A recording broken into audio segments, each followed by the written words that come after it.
So welcome or welcome back, as we say, to the Knitweekend YouTube channel. I'm Haley.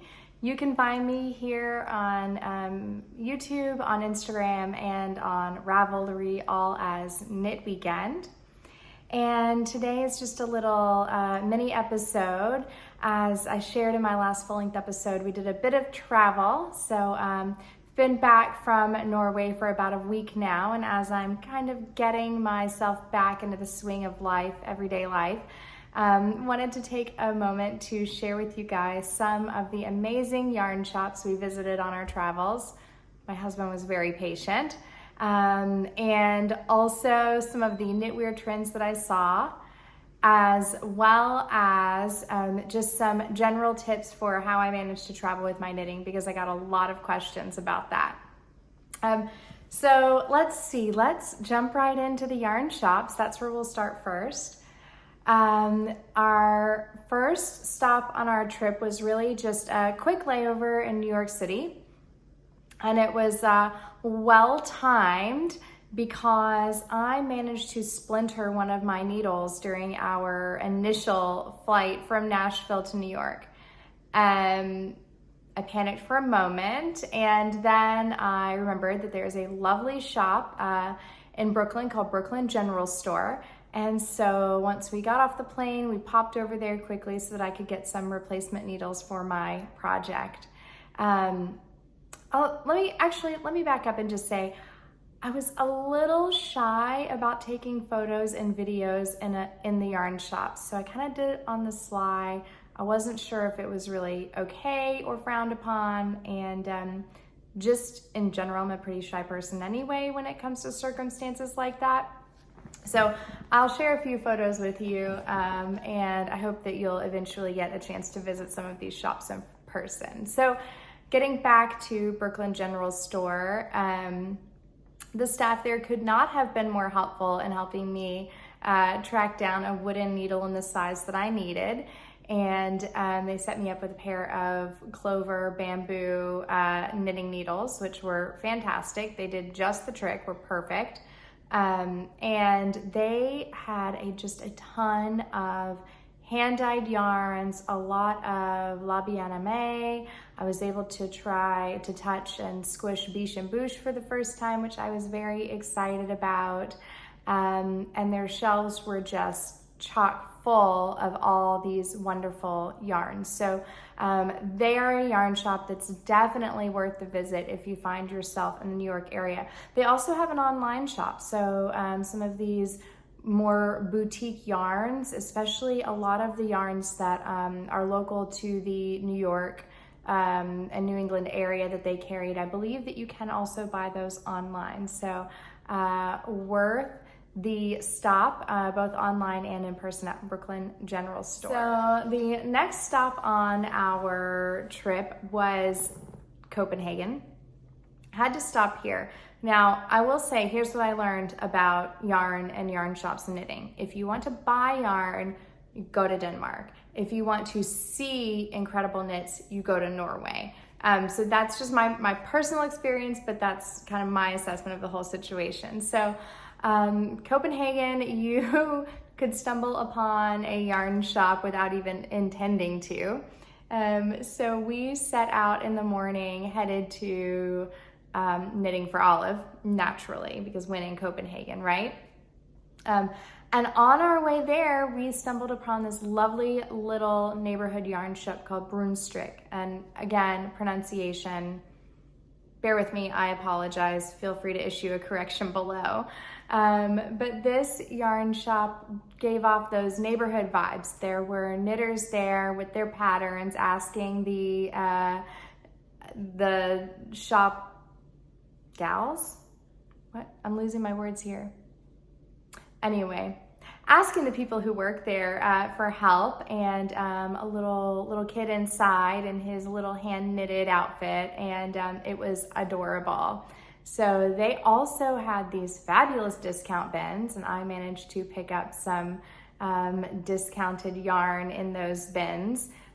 For I think just something like $7 a skein for Lana Grossa camel hair yarn, which I had not tried and I'm excited to try out. It's so soft and snuggly.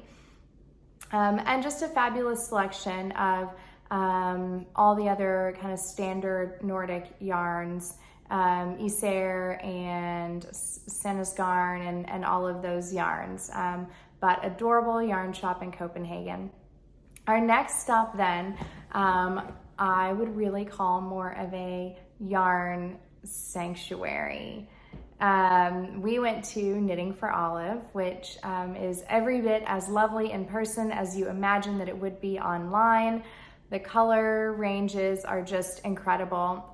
I assume most of you are familiar with Knitting for Olive, but if you're not, it is a shop in Copenhagen, Denmark. They do ship worldwide, and they have only a limited selection of fiber contents that they carry. So I think soft silk mohair, merino, cotton merino, and pure silk and compatible cashmere, and then also heavy merino. But what they're known for is this amazing range of colors and dyes. And if you go in their shop, they're just kind of all lined up on the wall as a rainbow, and it's just the most gorgeous yarn shop. I was really excited to see a sample of a sweater that I have had on my list for a little while now. I think it's called the Mosaic sweater, and it was just so great to see all of those samples in person.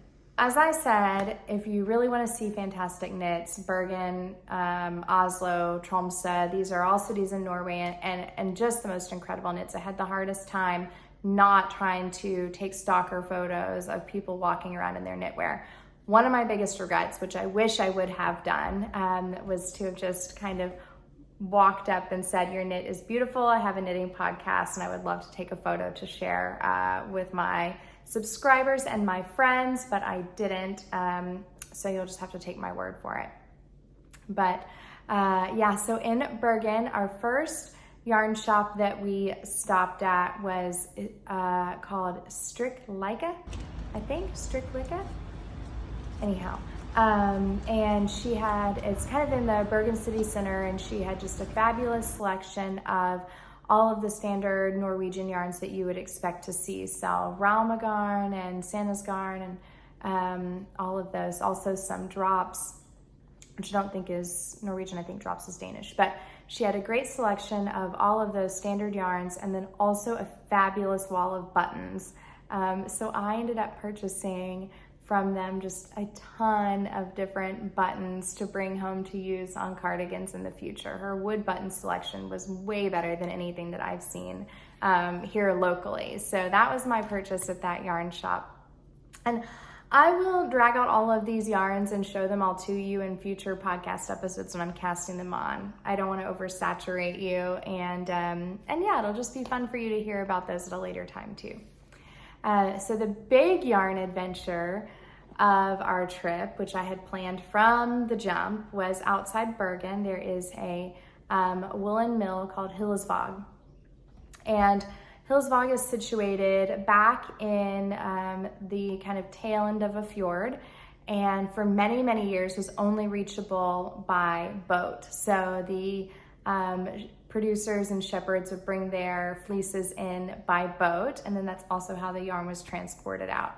Now there is a road. You can get there. It's going to be easiest if you're going to go there to rent a vehicle, probably. I think the bus does go, but that'd be quite a long bus ride with a ton of stops in between Bergen and the mill. So anyway, I did not call ahead. I didn't realize that I needed to, but if you're there, call ahead and they'll do a private tour. Even if I didn't call ahead, it was still a fabulous stop. I was able to see some yarns that I've been wanting to get my hands on, including Tinda and Ask, which are not available in the US. I believe Tinda you can get from a company in Canada called Wet Coast Wool, but I think Ask is only carried at the Hillesvag woolen mill itself. And then we did have a chance to peek our heads upstairs. We watched like an informational video that they had set up for visitors, and also to peek our head in the carding room, which was really cool to see the fleeces set up there, getting ready to go through the carding machines. And the selection was fabulous. It was well worth the trip and just a gorgeous drive out to the mill to see that. And then on the way back, I saw my only sheep of the whole trip. So I'll make sure to put in a little B-roll of the video of the sheep driving by. I did find out the hard way, you should not yell around sheep because it makes them baa terribly. And anyhow, I was a little excited. One more shop in Bergen that I nearly forgot about, and that was called Norwegian Spirit. It was actually in the train station as we were leaving. So I thought, well, that's brilliant. And slash, should I open a yarn shop in an airport or a train station? Because I feel like you could make a killing for those knitters who need that last minute project to run out the door. Anyway, so I did pick up a couple skeins there, but yeah, so yarn shop in a train station, brilliant. The next stop on our trip was Oslo, and I had so many shops here that I wanted to make it to that I didn't get to. I wanted to go to Garntopia. They're one of my favorite stores that I order from. Unfortunately, they're a little bit outside the city center, and we just didn't have time. I wanted to hit up Pickles. They have their own kind of exclusive line of yarns and patterns. I didn't make it there either, but I had one recommendation from Wool and Berries on Instagram. She lives in Norway, not in Oslo, but I think like a more southern town. And she recommended, I'm gonna mispronounce this, Frukvist? I don't know, pronunciation. Anyhow, so it was just the cutest little yarn shop. They had fabulous samples, a really sweet selection of yarn. They had some of their skeins of like Isair 100 gram skeins that had been divided into 50 gram skeins, which I was really excited about because there were a couple Isair yarns that I really have just wanted to play with and swatch. So I was able to pick up a couple 50 gram skeins from them. And I also picked up some Cardiff cashmere to knit myself a Sophie scarf. More on that later. But yeah, so this yarn shop was just adorable. My Instagram followers fell in love with the sign that they had outside their store, which I posted and got so many just laughs and comments. And I think it said something along the lines of, I love you with all of my yarn. I would say my heart, but my yarn stash is bigger. And I thought, we can all relate to that one, right? My yarn I have way more yarn than I do heart most days. So anyway, that kind of cracked me up. But by the way, we found the Norwegians to have the best sense of humor. When we arrived in the airport, just straight away in Bergen, the bathroom signs were of kind of men and women doing the potty dance, like their knees were turned in like they really needed to go. And then as we were walking, the sign welcoming you to Bergen outside the airport on the side of a mountain says Bergen ? We never got an answer as to why there's a question mark there, but immediately we thought, oh, these people are hysterical, and they just had the best sense of humor the whole trip. We just kept on cracking up with all the different things from Norway, all the different sense of humor and jokes that we saw around. So that was fantastic. So that unfortunately was the only shop that I had time to go to in Oslo, Frukvist, but it was well worth it, and so glad that I visited the shop. The people there were also very helpful, and were just incredibly sweet. So next we were off to Tromsø, which is way up north in the Arctic Circle, and had not as many yarn shops there. There were two that I found. One of them was called Husfliden. I think that's how you pronounce it. And it really specialized more in like traditional Norwegian crafts. So they had some of the traditional Norwegian Sami costuming there. And of course, Rauma and Sandnesgarn, and even some hand-dyed yarn on the Rauma Fanul base. So I did pick up a skein of that. And they had again, one of the things I think about visiting yarn shops that you don't get in person or that you don't get online is that you get to see all the wonderful samples. And they had a sample of this gorgeous color work Rauma sweater that was just absolutely fantastic. I'll post a photo of it maybe up here so that you can see. And got a lot of comments about what pattern is that. I'm sorry, I honestly don't know, but you can kind of glimpse a little bit of the pattern book in the photo. And so it looks like it is coming out of the Rauma Fievel Dame pattern book. So Fievel Women pattern book is where you can find that beautiful colorwork sweater, but I don't recall the name of it. And then the other shop there was called Strik Studio. It's inside the Tromsø sweater shop. Honestly, this shop had a wonderful selection, definitely geared more toward maybe an online purchase situation. But my husband was with me on that visit and he was able to find a few skeins of yarn, which he decided he would like to have a beanie knitted out of. So that was a fruitful trip. I did make him carry home his own yarn. On our way back home, we did one more overnight trip in Copenhagen, and there were a few more yarn shops that I wanted to hit, including Sommerflugen, which I did not get a chance to visit. I had to kind of make a selection. I could only choose one.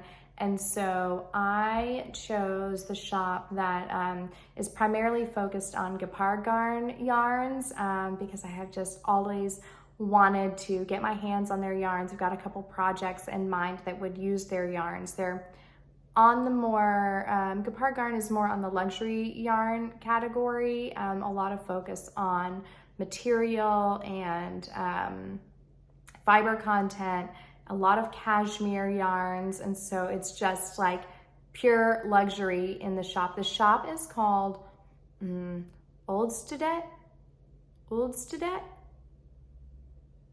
Something like that. I understand that even in the Danish language, it's a little tricky and often mispronounced, so I'm gonna do my best there. But gosh, that one absolutely blew me away because if you look back in one of my older episodes, I showed you kind of some of my saved projects. And one of them was called the Cocoa Swirl cardigan that was put out by Gepard garn. And they had that sample there in person. There was something just so mind-blowing about being able to see something that I've admired online and then to see it and touch it and admire it in person as well. So I would say out of all the yarn shops that I visited, this one was probably the one that most left me like speechless and I don't know where to start. And they were so kind. They asked me if I needed help and I just told them that I needed a moment to compose myself before I needed help. So they kindly helped me with some color matching for some upcoming swatches that I plan to do. I needed to have two of their yarns held together, but I couldn't quite figure out what colors were gonna work well together in the same garment. So they kindly helped me and sent me on my way with a bag full of cashmere yarn. And yes, that was a great visit. I can't believe I almost forgot that one. It was the best one of the whole trip. So all in all, I would have to say, if you're traveling, take the time to visit the yarn shops. Take the time to check out the samples. You might find a lot of the garments that you've been wanting to knit and be able to see them in person like I did. Even, starting back at Bruun Strikke in Copenhagen, the first time we were there, they had a sample of the permafrost sweater, and my friend Jana on Instagram and she and I have been looking at that sweater for, gosh, I don't know, a year and a half. It's a sweater by Witcher Designs, and it's a boucle sweater. We've had that on our list, and I just have not gotten to it. So it was really fun to see that in person as well. So yeah, the samples were just incredible. So one of the questions that I got a lot about was, one, how are you traveling with your needles? Will they take my needles in the airport? And two, how are you getting the yarn home? So I thought I would take just a moment to speak to those before I tell you the knitwear trends that I saw in Copenhagen and in Norway as well. So as far as the needles, I knit with wooden interchangeable needles. That's my standard. I had zero issue traveling with them. In fact, I traveled with my whole set of needles. I have a needle case that my husband bought me for Christmas that's just fantastic. And I managed to put, actually, pause that. Let me go get the case and I'll show you. Okay, so for Christmas, my husband bought me this really sweet twig and horn needle case. And this is what I keep my needles in on the day-to-day. It keeps them all nicely together. Before this, I was sadly just using the plastic that they originally arrived in. It was getting really sad. So you can see what the case looks like here. And you can kind of see that it has room for all of my essentials. And then the top of the case has a, dust bunny, has a zipper pocket area. And there's actually 3 different compartments here, one on each side and then one in the middle. And that is where I keep all of my cords and stitch markers and things like that on the go. So I took this case, scissors included, you'll notice that I have my scissors in there, and had zero issues in any of the 5 airports that we traveled through. So I think if you have wooden needles, you'll probably be fine. I don't think you need to do anything crafty.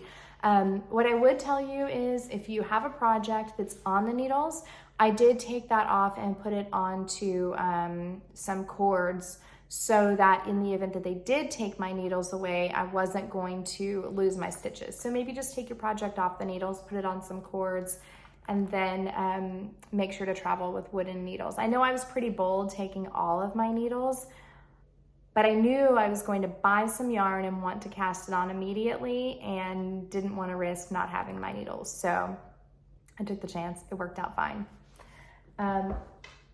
All right, so the next was how was I going to get all of the yarn home? So first I need to explain to you that we did this trip backpacks only. So no suitcases, we didn't check any bag. We just had our backpack and a personal carry-on for under the seat. It was quite a feat to even get clothes in there. I joked with everybody that I was only taking 3 pairs of underwear because I needed room for yarn. But really, the backpack was completely full, so we had to get our yarn, my yarn, just in the personal carry-on that goes under the seat. And Amanda from Birch and Lily put on one of my previous posts that I needed to try some vacuum seal compression bags. That would do the trick. And she was absolutely right, so thank you, Amanda, for that tip. I did manage to get home 2 bags full of yarn. One of them has already been emptied, and that's back here. I posted a story and I asked how many skeins of yarn do you think that I managed to fit into the compression bag. So this was all DK weight and sport weight yarn. It was all this lovely yarn that I purchased from Hillesvag, all the Tenda and Ask. And so the answer to that was I did get 11 skeins of DK weight yarn into 1 compression vacuum seal bag. So somebody said, I think 17. I was like, I'm not magic. I can't do that. Now, maybe if it had been fingering or 50 gram skeins, but no. So I got 11 100 gram skeins, a DK weight and sport weight yarn into the compression bag. So that did the trick. It actually compressed down quite nicely. I had no problems. So yeah, so wooden needles, compression bags, those are my knitting travel recommendations. Now, as far as your travel knitting projects, I decided to take a project and be ready to start a project. So I took a project that was on tiny needles with lots of stockinette so that I didn't have to think about it. And then I bought a couple skeins of yarn to start a small little project that I did pretty well manage to finish on the trip. Yeah, so just two projects that I took with me. All right, so now for the part that I don't know, do you care about yarn shops or do you care about knitting trends? What's more exciting? For me, seeing the knits in person, everybody wearing knitwear. I live in Nashville, Tennessee. Hand knit garments, not really much of a thing here. So for me, seeing hand knit garments or even just like beautiful knits out in person, the whole trip had me just spinning around in circles and saying to my husband, did you see that one? Did you see that one? So it was really fun. He even started by the end of the trip asking me if I saw that knit. So that's when you know that there are a lot of gorgeous knits out there. So first I have to tell you, and I don't think that there will be any surprise here. The most popular knit in the world, I am convinced, is the Sophie scarf. There was not a single day on our trip that I did not see somebody wearing a Sophie scarf. So if you are like me and you have not knit yourself one yet, you are in the minority and behind the trends, which is why I did actually buy myself a little yarn to knit myself one. Okay, so Sophie scarf, most popular knit in the world. We'll just cross that one off the list. So some other trends that we saw in Copenhagen, I saw quite a few Anne Wenzel patterns, which was exciting for me because she's one of my favorite designers. I've just always admired her patterns. I saw somebody straight away riding a bicycle wearing the nice sweater, which is a gorgeous, gorgeous sweater. And then also I saw somebody wearing, not by Anne Wenzel, and I can't quite remember who the designer is on this, but the peacock sweater. I saw a couple people wearing different renditions of the peacock sweater, whether that's like a bulky one or a mohair one or, you know, whatever the case may be. And saw some Sunday sweater or two, I think, actually. Obviously, petite knits from Denmark, so that's going to be really popular with the Danish crowd. And then just stripes everywhere. Stripes. If you aren't knitting something with stripes this year, you got to knit something with stripes this year. That's the moral of the story. Okay, so in Bergen, I developed actually, let me back up. In Copenhagen, I finally came to appreciate kind of a knitwear trend that I just have never put much thought into. I've always thought it was kind of silly or expensive to hold two yarns together. So like a thinner yarn and then a mohair together. I've never understood the idea of a fingering and a mohair together to knit a sweater when you could just use a DK weight yarn. I get it now. I totally get it. It's perfect for the climate that is around, 50 degrees Fahrenheit, 60 degrees Fahrenheit in springtime. That combination of the fingering plus the mohair, everybody was wearing it, and it would have been perfect for that early spring weather. So I may be a convert on that. You may see that from me from now on. It does make the project a little bit more expensive, which is why I've kind of poo-pooed it and avoided it. But I've decided to eat those words, and yeah, I get it now. Now in Bergen, moving along in Norway, lots of mohair for spring or brushed alpaca, just like lovely fluffy yarns, and most of them looked like maybe even triple.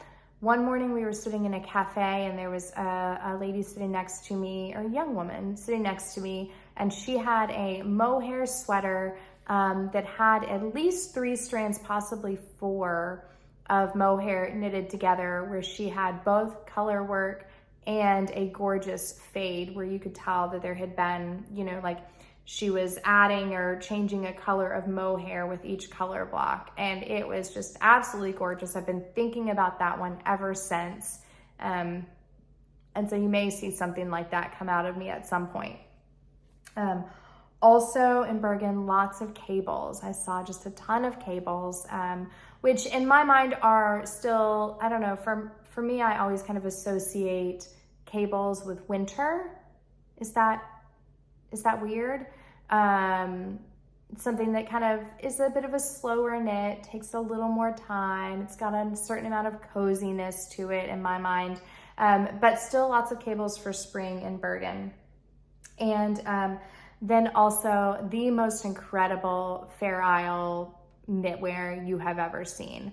I just could not stop staring. I even saw one gal sitting on the dock with a Fair Isle that I think had llamas or alpacas in it. In the design, it was pretty outstanding. So lots of Fair Isle in Bergen. In Oslo, I saw a cardi cocoon, also by Anne Wenzel. This is one that has been on my dream list forever. So to see somebody wearing that in person was just outstanding. I don't know that it's well suited to my body. It's another one of those that's maybe a bit more well suited to somebody who's taller. But I've just always admired it. So may do that one at some point. And then also in Oslo, just more stripes. So many stripes. Every city that we went to, just a ton of striped knitwear. And I also think I saw a lento, which I wouldn't have recognized necessarily, except that I think almost every YouTube podcaster participated in the Let's Lento knit along that happened. And so I'm pretty certain I spotted a lento while we were there too. So in Tromsø, which was still very much in the winter, so around freezing, around 0 degrees Celsius and around 30 Fahrenheit, somewhere around there, saw a ton of Lopi color work. Just really thick sweaters. I would assume they were probably knitted in Let Lopi or Alafas Lopi or something along those lines. But just some gorgeous colorwork sweaters, colorwork yokes. And if you follow me on Instagram, you saw this one amazing dude. Maybe I'll post a photo of him here with his gorgeous Fair Isle knitwear sweater and hat combo. Could not help but get a photo of this man. We had just arrived and he kind of rocked my world. And then the other thing that I saw more so in Tromsø than in other places would be more patterns that looked like maybe Marie Wallen or possibly like the academic vest from Skandir Knits, those type of really intricate, more classic colorwork projects. So those are pretty cool to see in person as well. The one that really cracked me up, we were sitting in a cafe on a nice day in Tromsø, and this lady walked by me, and I looked at my husband and I said, "I know that sweater." And he said, "Do you mean you know that lady?" And I said, "No, the sweater, I know that sweater." It was this gorgeous green sweater. I couldn't remember the name of it, but I knew it was still in testing, and so only so many people had access to that sweater pattern. And I realized it was a Knitonomy sweater. And so I quickly got on there and looked it up. It's called the Minto sweater. And the lady wearing it was in this gorgeous green color, clover green, which was actually the color that I was knitting on my little scarf at the time. And so like the stalker that I am, I messaged her and told her that I had seen her walk by and that her sweater was lovely, because who doesn't want to be told that their sweater is lovely? So it was great to see something that was still in testing and be able to see that sweater in person. And the Minto sweater, nice job. It's a really lovely knit. So like I said, I'll dig out all the yarns that I purchased along the way over time and share those with you. Most of them are really probably not going to be cast on until the fall or winter, because they're just more woolly wools and less spring and summer yarns. Maybe pull out a couple for some accessories to go ahead and get started on some gift knits in advance. But overall, it was such a fantastic trip. You know, we planned this trip in 2020. It was delayed due to the pandemic. And, you know, what a blessing in disguise, because for one, we ended up being able to have a longer trip because we had more time that we'd saved for it. And two, I started knitting, and I don't think that this trip would have been nearly the same had we not been Had I not been dragging my husband along on all of these adventures to find these yarn stores or woolen production mills, which, as an aside, getting out to Hillesvag was just such an adventure, driving through the fjords.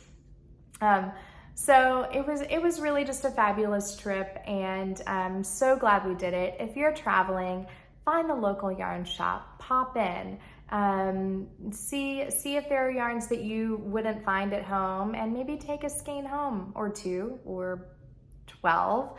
I don't think you'll have any regrets on that front. Another exciting thing that happened while I was away is that we crossed 1,000 subscribers here. So my friend, thank you for subscribing. Thank you for liking, commenting, engaging with me. It's been such a fun ride so far.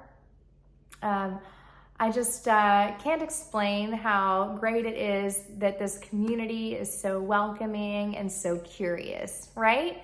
I think that's one of the things that we're all here for, is because we're quite curious about what other knitters are up to, and knitting can be such a solitary hobby, but it's really fun to have this connection. Anyway, so I'll put another full-length episode up soon. I haven't filmed it. I'll get to that. I'll probably film that one maybe next weekend. I'm just still really getting back in the swing of everyday life and, you know, the usual 9 to 5. And I have one more project that I'd like to finish up before I film a full-length episode. So I'll be back soon, but in the meantime, thanks for hanging out, and I'll be seeing ya. That's awkward. You need to come up with a way to sign off your podcast. I mean, there's got to be like a, hey, talk to you soon, or anything.